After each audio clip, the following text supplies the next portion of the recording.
Assalamualaikum warahmatullahi wabarakatuh. Alhamdulillahilladzi anzala ala 'abdihi al-kitaba wa lam yaj'al lahu 'iwaja. Allahumma salli wa sallim ala sayyidina Muhammadin sayyidil anam wa ala alihi wa ashabihi hum ahlul kamali wa ahlul imani. Amma ba'd. Yang terhormat dosen pengampu mata kuliah praktek profesi Bapak Dr. Andes Ilham MAP dan sahabat-sahabatku yang berbahagia.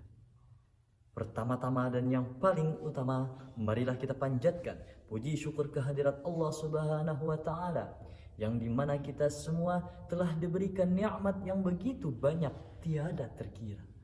Salawat beriringkan salam selalu tertuju kepada sang pelipur lara di kala duka, pengobat kalbu di kala rindu, penenang hati di kala tersakiti. Siapa lagi kalau bukan baginda Rasulullah Sallallahu Alaihi Wasallam. Sahabat-sahabatku rahimakumullah. Pada bulan Oktober tahun 2022 ini, kita telah memperingati 3 momentum besar dalam negeri ini. Yang pertama, yaitu peringatan hari lahir baginda Rasulullah Sallallahu Alaihi Wasallam. Yang kedua, diselenggarakannya Musabaqah Tilawatil Quran ke-29 di bumi Kalimantan Selatan. Dan yang ketiga, yaitu peringatan Hari Santri Nasional tahun 2022. Namun sahabat, jikalau semua ini kita gabungkan, maka akan timbul sebuah pertanyaan. Seberapa cinta kita sebagai pemuda dan mahasiswa yang mungkin dulu sebagian dari kita pernah berstatus sebagai seorang santri dalam mencintai Al-Quran dan Rasulullah SAW. Dalam hal ini, Allah telah menjawab dalam Al-Quran surah Al-Isra ayat 82. Allah berfirman, A'udzu billahi minasyaitonir rajim. Bismillahirrahmanirrahim. Wa nunazzilu minal Qur'ani ma huwa shifaa'un wa rahmatul lil mu'minin.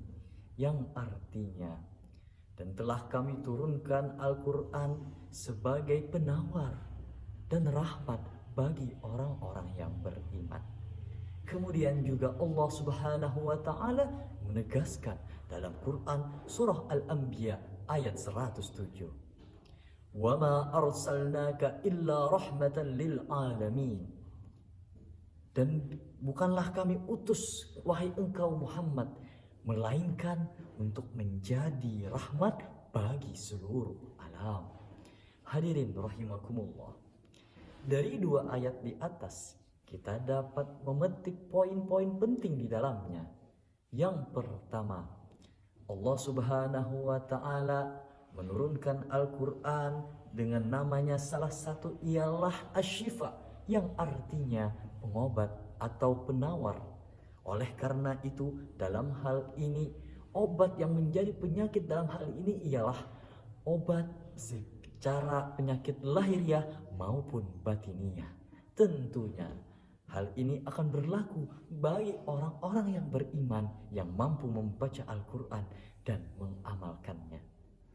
Yang kedua, Allah Subhanahu wa taala menurunkan Al-Quran sebagai rahmat bagi orang-orang yang beriman. Dan yang ketiga, Allah Subhanahu wa taala telah tegas menyebutkan bahwasanya Rasulullah Shallallahu alaihi wasallam diutus di muka bumi ini sebagai rahmat bagi seluruh alam. Hadirin rahimakumullah. Kemudian, apa bukti berkah atau rahmat yang Allah Ta'ala berikan kepada kita melalui perantara diturunkannya Al-Quran dan diutusnya Rasulullah Sallallahu Alaihi Wasallam? Dalam hal ini kita mendapatkan 2 jawaban yang begitu luar biasa. Yang pertama, diselenggarakannya Musabaqah Tilawatil Quran itu sangat berkah. Kenapa? Karena dalam hal ini orang-orang yang ada di seluruh penjuru di Indonesia akan berlomba-lomba dalam kebaikan. Tentunya mereka akan menggali lebih dalam daripada pelajaran yang diturunkan oleh Allah Subhanahu wa taala kepada baginda Rasulullah sallallahu alaihi wasallam. Contohnya, tahfiz Quran, tilawatil Quran, syarhil Quran, fahmil Quran, dan yang lainnya.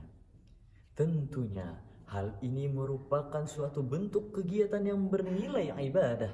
Bukan hanya itu, di sisi kita mendapatkan pahala atau hadiah dari Allah Subhanahu wa taala, tentunya hal ini juga mendapatkan hadiah dari panitia penyelenggara. Kenapa? Karena tentu bagi sang pemenang akan mendapatkan hadiah yang berlimpah.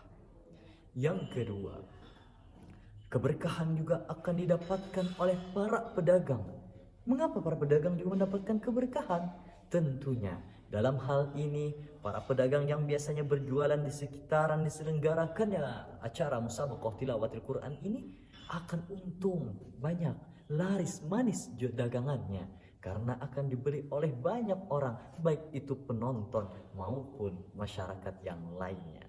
Dan yang ketiga, keberkahan dan juga rahmat juga dirasakan bagi kita yang menyelenggarakan peristiwa peringatan Maulid baginda Rasulullah Shallallahu Alaihi Wasallam. Mengapa tidak? Hal ini terjadi karena kita akan berkumpul dengan orang-orang yang soleh, makan-makan bersama, berzikir bersama. Tentunya hal ini akan menambah dan meningkatkan ukhuwah Islamiyah di antara kita, dan agama Islam atau umat Islam akan semakin kokoh di negeri ini. Pada akhirnya, marilah kita meningkatkan keimanan dan ketakwaan kepada Allah Subhanahu wa taala. Salah satunya dengan memperbanyak dan mencintai Al-Qur'an, Rasulullah Shallallahu alaihi wasallam, dan tentunya taat kepada Allah Subhanahu wa taala. Demikian yang dapat saya sampaikan. Mohon maaf jika terdapat kesalahan dan terima kasih atas segala perhatian.